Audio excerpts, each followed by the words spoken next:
నిన్న 200కి 2.5 కేజీ మామిడి పండు అయితే ఇచ్చారు. రేపు బాక్స్ ఏమొద్దు మమ్మీ, మజ్జిగను మామిడి పండు అయితే ఇచ్చి పంపి అన్నారు. మా ఆయన కోసం అయితే పొంగల్ చేశాను. కొంచెంగా బాక్స్ అయితే రెడీ అయిపోయింది. ఈరోజు శుక్రవారం కదా, నిన్నైతే ఇంట్లో నీళ్ళే రాలేదు. అందుకని పని ఎక్కడ పని అంతా అక్కడ అయిపోయింది. శుక్రవారం పొద్దునే చేయాల్సి వచ్చింది. ఈరోజు అంతా దేవుడికంతా మరణంతోనే, వేరే పూలు ఏం లేవు ఇంట్లో. బయట కూడా ఏం అమ్మ రాలేదు. పూసామని అయితే కడిగేసాను నేను. ఇది ఒక్కటే ఉంది వెండి దీపం అక్కడ. ఒకటి కామాక్షం దీపం పెడతాను, ఒకటి కుబేర దీపం అయితే పెడతాను నేను. పూసామని అయితే కడిగేసాను. ఇప్పుడైతే బొట్లు పెట్టేసి అలంకరణ చేసి పెట్టేస్తాను. పటాలు కూడా తుడిచేసాను. చాలా రోజులు అయింది బొట్లు పెట్టి, అందుకని అయితే క్లీన్ చేసేసాను. ఇప్పుడైతే బొట్లు పెట్టేసాను.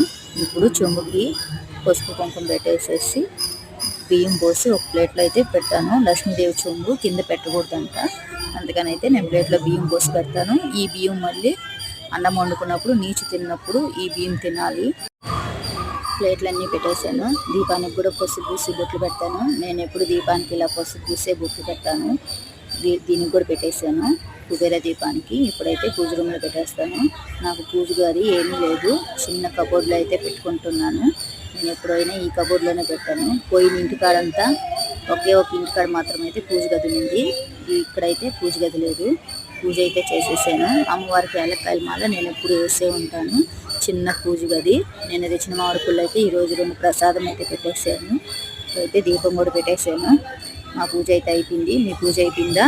ఈరోజు అయితే శుక్రవారం కదా, నేను బెంగళూరులో ఉన్న బనశంకర్ గుడిలో నెయ్యి దీపాలు అయితే పెట్టాను, రావుకాల దీపాలు. అక్కడికైతే వెళ్ళాలి, అందుకని హడావిడిగా అయితే పనులు చేసేసాను. శుక్రవారం రోజు గడపకు ముందర కుబేర ముగ్గులు వేస్తే మంచిదంట. నాకైతే పెద్దది వేసేదాన్ని కాదు. ఇక్కడ ఈ చిన్న ప్లేస్తోనే అందరూ పోతూ వస్తారు. మా వీడియో నచ్చినట్లయితే లైక్ చేయండి, షేర్ చేయండి, సబ్స్క్రైబ్ చేసుకోండి.